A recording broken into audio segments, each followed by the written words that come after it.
ओम शांति। निरंतर योगी बनने की सहज विधि।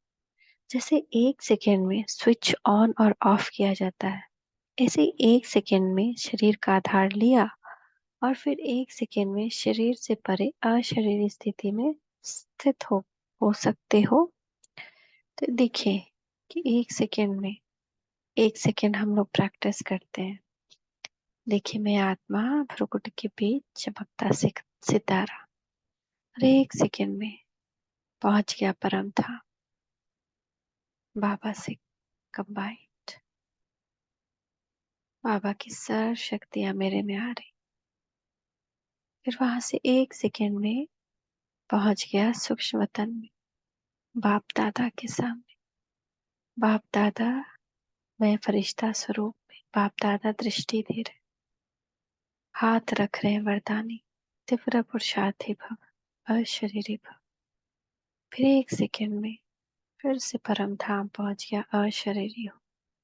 प्रकाश का शरीर यहीं छोड़ बिंदु वन बाबा बिंदु से कंबाइंड हो गया।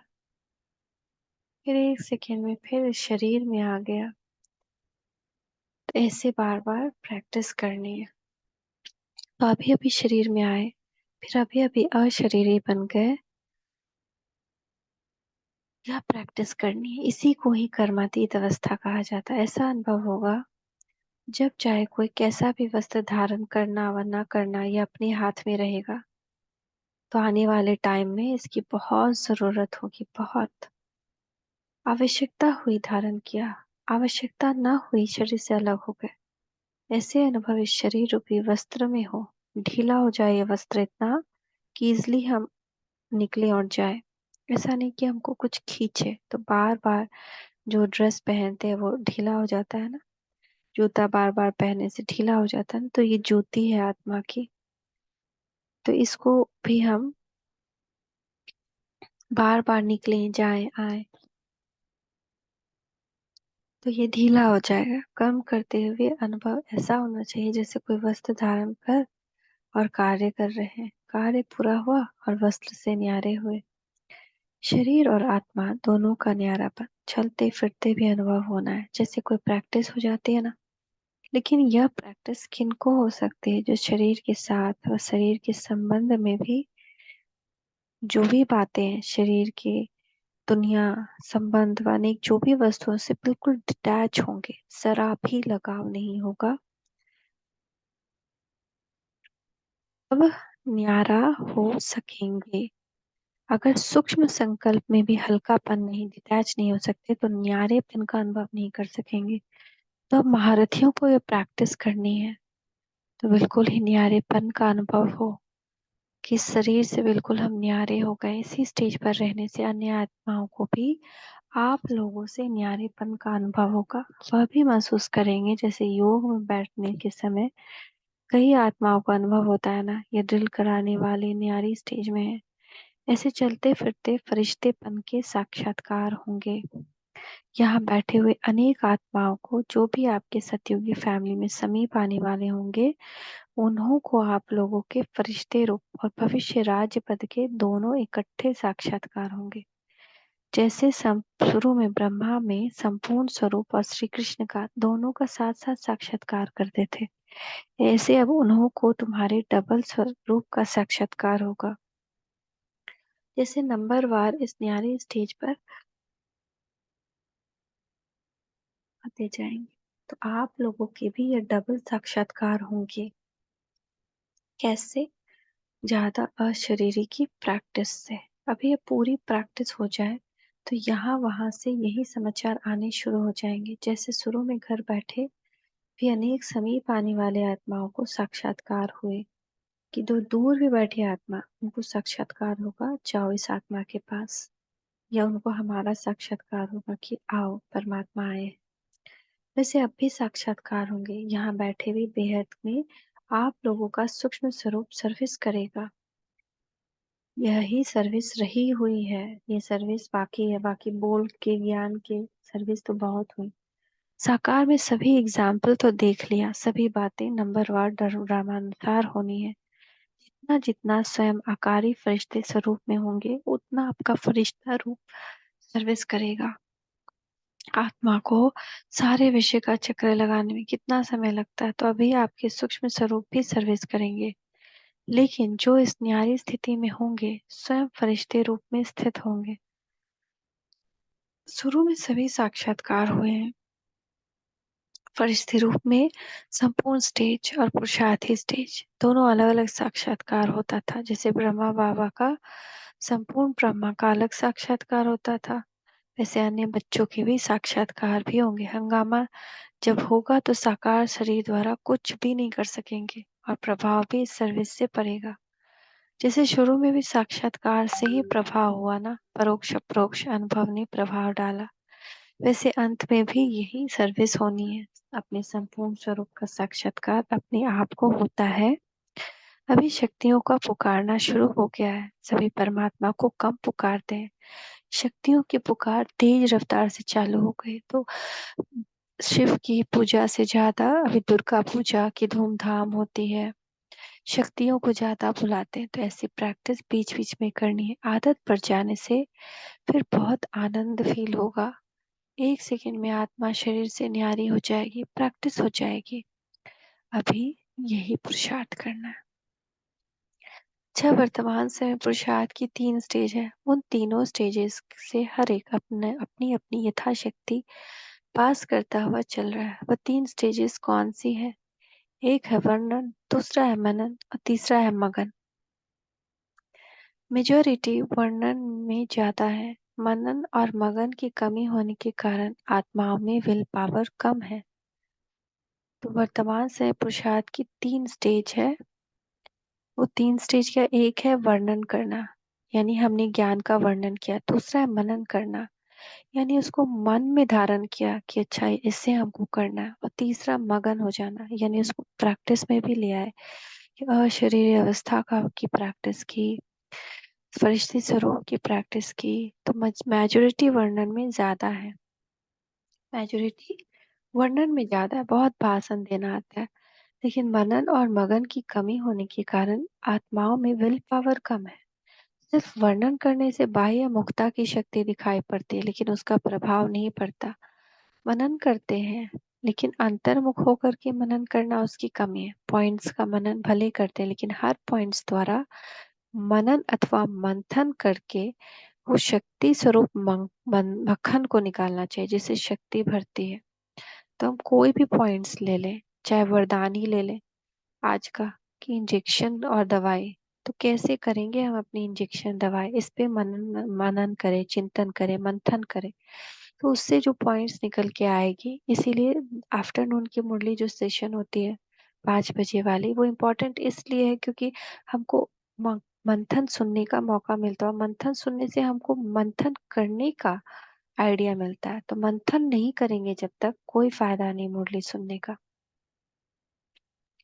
तो इसलिए पॉइंट्स का मनन भले करते हैं, लेकिन हर पॉइंट्स द्वारा मनन अथवा मंथन करने से जो शक्ति निकलती है, उस शक्ति स्वरूप मक्खन को निकलना चाहिए, जिससे शक्ति बढ़ती है।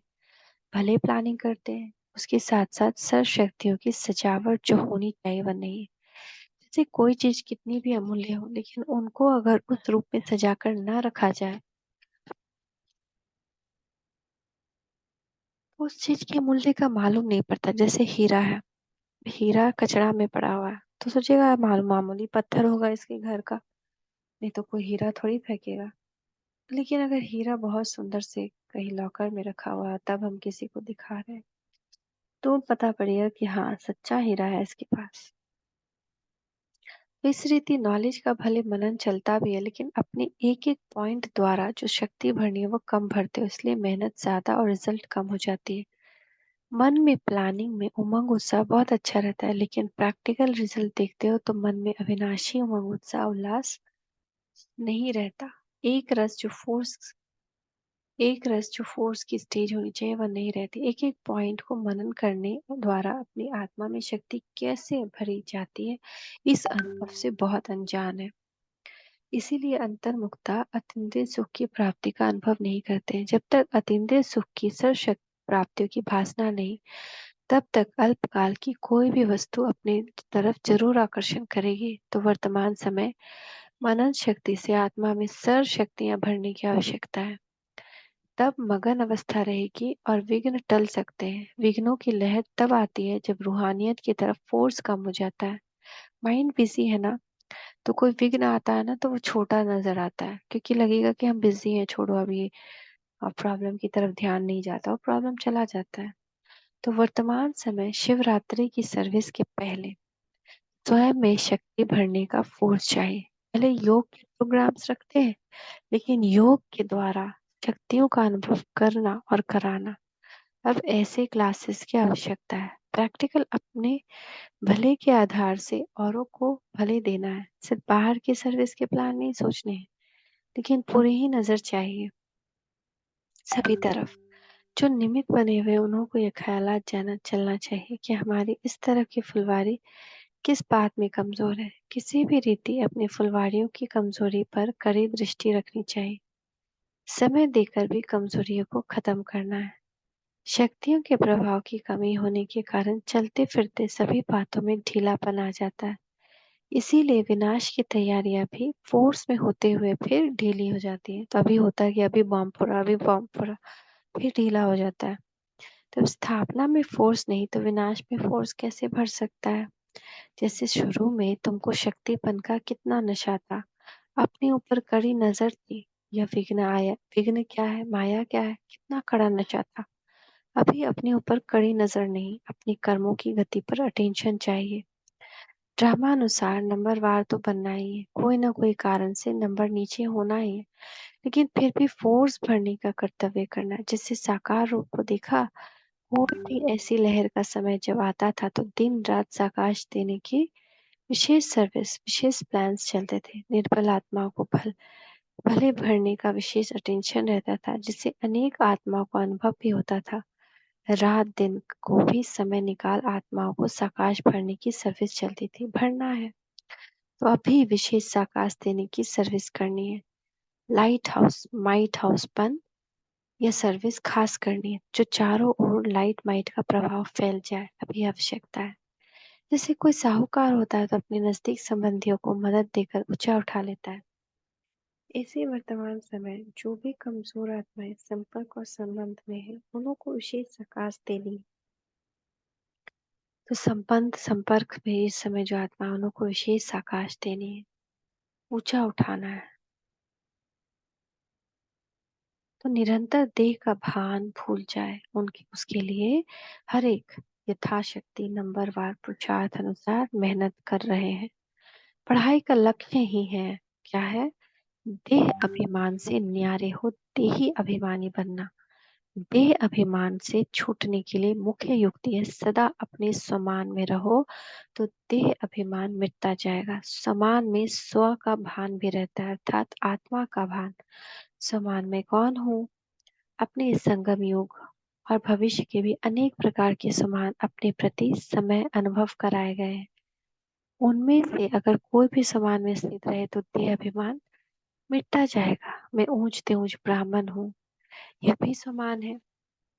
मैं सारे विश्व के अंदर ब्रह्मांड और विश्व का मालिक बनने वाली मैं आत्मा हूँ, यह भी समान है। जैसे आप लोगों को शुरू शुरू में स्त्रीपन के देह के भान से परे होने का लक्ष्य रहता था। मैं आत्मा पुरुष हूँ, इस पुरुष के स्वभाव में स्थित कराने से स्त्रीपन का भान नंबरवार पुरुषार्थ अनुसार निकलता गया। ऐसे ही सदैव अपनी बुद्धि के अंदर वर्तमान और भविष्य समान की स्मृति रहे तो देहाभिमान नहीं रहेगा। सिर्फ शब्द चेंज होने से समान से स्वभाव भी अच्छा हो जाता है। स्वभाव का टक्कर होता ही तब है जब एक दो का स्व का भान नहीं रहता, तो समान अर्थात स्व का मान, उससे एक तो देह अभिमान समाप्त हो जाता है और स्वभाव में नहीं आएंगे। साथ साथ जो समान में स्थित होता है उसको स्वतः ही मान भी मिलता है। आजकल दुनिया में भी मान से सम्मान मिलता है ना। कोई प्रेसिडेंट है, उनका बड़ा मान होने के कारण सम्मान भी ऐसा मिलता है। तो सम्मान से ही विश्व को महाराजन बनेंगे और उनको विश्व सम्मान देंगे। तो सिर्फ अपने सम्मान में स्थित होने से सर्व प्राप्ति कर सकते हो।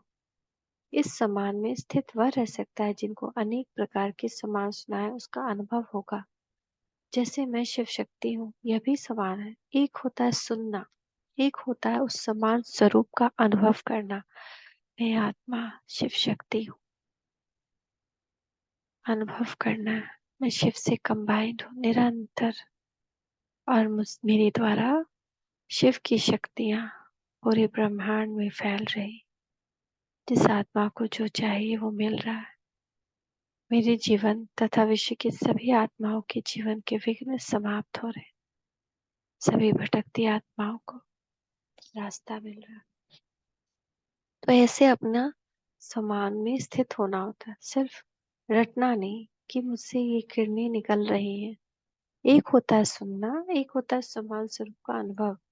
तो अनुभव के आधार पर एक सेकंड में देह अभिमान में से समान में स्थित हो जाएंगे।